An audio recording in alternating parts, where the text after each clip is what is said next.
You're on. Hi, everyone. I'm Susan Lilley, Orlando's Poet Laureate, and it's a thrill to be so. This role has allowed me to get to know a lot of poets in our area, and one of my favorite ones is with us right now, a wonderful Central Florida poet and my friend, Shawn Welcome. Hey, Susan. Glad to be here. Thanks. So Thanks for glad. inviting me. It's always a pleasure to talk to another poet about poetry, especially a poet whose work I love so much. And I don't write anything like what you write, but that's the cool thing about poetry, right? Poetry is for everybody. Absolutely. Well, I also so appreciate what you've done in the world of poetry in our area, because I can't imagine anybody who has empowered more people to write poetry than you through your wonderful long-running open mic series called Diverse Words. What a vibrant scene. And so many people, they might come and think, yeah, I'm going to listen to other people's poems, but pretty soon they're coming back and reading stuff of their own. Am I right? Exactly. Yeah. It has that kind of energy, when you're in that environment and people get to hear some of their own voices through other people before they kind of either get the language for it or the style, that kind of thing, or how they would deliver, their own human experience. So yeah, it's definitely fun to Inspiring. be around. It's so inspiring. And that's why I love to hear other poets read. I have such a good time thinking, wow, you can do that in a poem. And, as many years as I've been writing poetry, I'm still learning things from all the poets I know. And I really believe poetry is a great free human activity.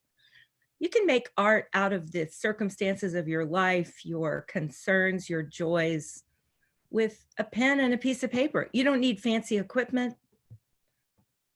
Or a It's fancy degree. or a fancy degree. Absolutely. You do Nothing have to against kind of like degrees. Nothing against degrees, just for the nothing record. But against yeah, degrees. I hear But you. yeah, you got to like language a little bit because that is your tool. But I thought it would be fun to demonstrate two different, poets writing in Central Florida. And I thought we could each write a poem and maybe say something about why this mode of expression is important for certain things. So, are you up for Yeah. that? Yeah, absolutely. Before I get into that, I just love the fact that you're even having this conversation at this particular summit. There's something that I found that I think sort of encapsulates or defines rather, or not defines poetry that I wanted to read real quick just to, Okay. I guess, give it some more color. This is a book called How Poetry Can Change Your Heart by Andrea Gibson and Megan Falli. But in it, she says, whoever said that poetry is dead failed to provide the autopsy. If poetry is dead, what a rowdy and glorious ghost. Poetry haunts, poetry permeates the walls we put up, poetry startles us awake into our own aliveness. Poetry rustles the hairs on the backs of our necks and chases us into more compassionate rooms. Though it is difficult to change a stubborn mind, poetry can change our hearts in an instant. And yeah, so I love that. It's like the depth to which words can cut past these walls or these things that we kind of naturally put up. It just cuts deep, and it's just a great connector for people, especially those who love language. Oh, amen to all that. I need to get that quote from you. That is beautiful. So at Barnes and Nobles. 3 more. Okay. Okay, well, I like to write a lot about family. I used to embarrass my kids. I would write poems about them when they were growing up, and I came to realize there were certain poems I really couldn't read with them in the room. Mm. They were okay with them being published, but Mom, please don't read that poem. If they were with me at a poetry reading or something. Then they got old enough where I actually had to ask them permission. I said, this is your experience as well as mine, so I'm going to send this out for publication. What do you think? So, them growing up kind of cut into my sovereignty as a poet. But it's been an interesting exchange because they see their lives, and some of my friends and other family, they see something sort of, it's a way to memorialize moments and important issues, and it's a way to complain but beautifully. It's a way to bring things to people's attention that need bringing. I have poems that are both personal and that are more civic minded, but I think today I'm going to read a personal poem. So the poem is everybody has similar losses in their life. And when my mother died, I was writing poems up to, she had a long illness and I spent a lot of time with her. I was writing poems before, during, and after. And this is an after poem. And I consider her just my muse for so many poems. And so even though it's sad to write about a person who's gone, which is actually called an elegy, it's a type of poetry, it was so, I saw the world a different way from having been with her and having that final moment. So this is a poem I wrote. It's kind of, sometimes when poems are, subject matter is difficult, I like to go right next to the subject. What's happened in the world while I'm going through this? And this is kind of a poem that does that. It's called Bees in Mourning. It's about a weird thing that happened to some bees in the neighborhood, which has nothing to do with my mother's passing, but in a way, it had everything to do with it. You know what I mean? Okay, here's the poem. Bees in Mourning. Even in a house of death, someone has to walk the dog. Gratefully, I pulled Gracie out the front door and attached her by a leash to my distracted self.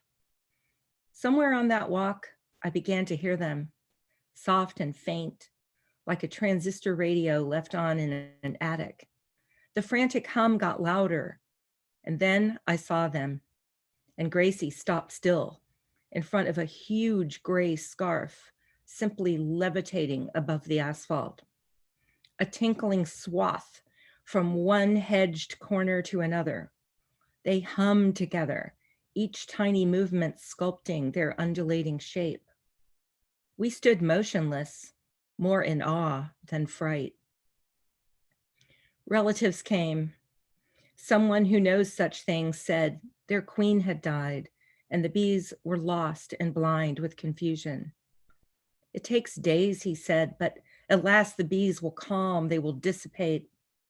I checked the swarm each day, warned the neighbors, and the bees stayed locked in their panic. Until this morning, the air has turned cold and they are gone. I walk through the space and I still hear that vibrating choir, their low, insistent chanting.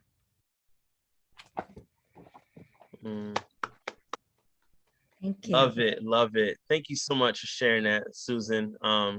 That's such a beautiful piece there. And there's something about people connecting to everyday life, things that people are familiar with that make whatever the subject matter is sink a little bit deeper. So I definitely appreciate that. And I know we had already planned to share a piece each, right? So the piece I was thinking about was actually along the same lines, was an elegy as well, in a more performance kind of tone. But my great grandmother passed away January 26, 2020 at the age of 103.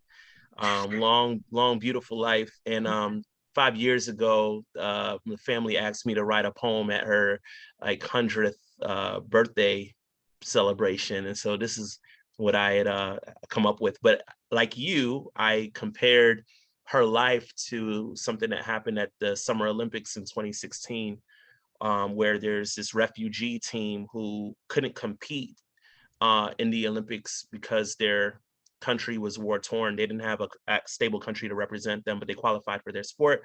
And so the Olympic Committee allowed them to participate under the Olympic flag, the 5 rings, and they walked in and the whole thing. So it's about running your race, legacy, that kind of thing. Oh, and so it's called Rio, and I'll perform that here. It goes, when that first refugee Olympic team took to the streets of Rio in 2016, global reception was warm. With no national anthem prepared for the podium, I wonder if the athletes would have just closed their eyes and sang their favorite song. Outside looking in, they already won. 1916. That's the year my great grandmother was born. Bordering one country north of those same summer games is Guyana. It's where both sides of my family's from. Her name's Hyacinth Bourne. And even Bolt's 100-yard dash can't compare to the 100 years crossed last November. So many memorable stories to share, but I'll hold on because this poem would be too long. And I don't like people looking at me like, are you done? She's no refugee, but the similar sentiments got me thinking about legacy and milestones and how important it is to celebrate checkpoints of accomplishment, coupled with flowers for those still alive to smell them. Although magic moments seem to be seldom, consider this, that Olympic team of 10 competed in track and judo and swimming, treading water, running and fighting are behaviors fitting of those fleeing war-torn countries. Turning tragedy to triumph requires resilience, mentally accepting delayed gratification, and the kind of brilliance becoming of my granny. Those surgeries were multiple and major, she'd still memorize every mother and dog's phone number and their neighbors, brains sharp like lasers, faith and God got family fused from the old school. But look, rumor has it Granny be on Facebook, posting inspirational quotes from DJ Khaled. Can you imagine what it must be like to survive 100?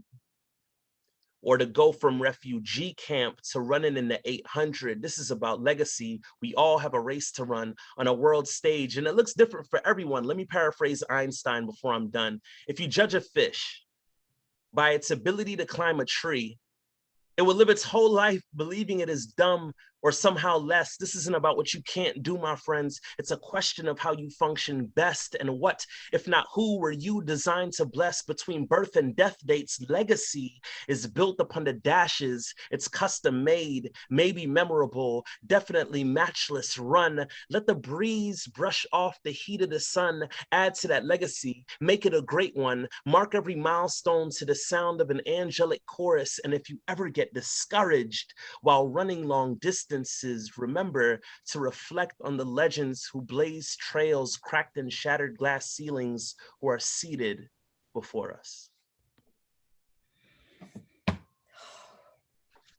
Man, that is So beautiful. That. Thank you. Oh, I love that juxtaposition of the great grandmother and then this historic event, and oh, the synchronicity of life. Yeah. Well, y'all can see why I didn't want to follow Shawn, so I'm glad I went first. Stop it. You're a powerful performer, man. Okay, thank you. Well, you all check out Shawn Welcome and his activities with spoken word and diverse words, his wonderful series. It's great. And Shawn, do me a favor.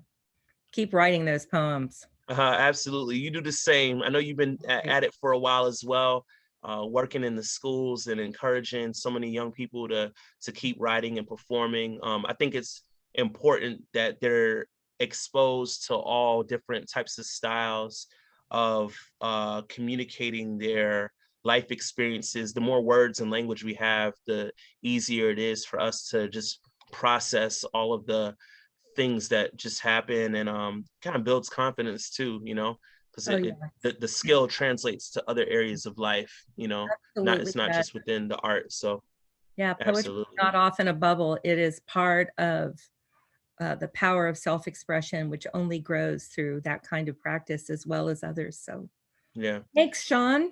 Thank you, Susan. Thank you for having me. Keep doing what you're doing. I'm always here for whatever you need. Talk to you soon. Best to your family. Stay well. Yes, likewise. Take it easy.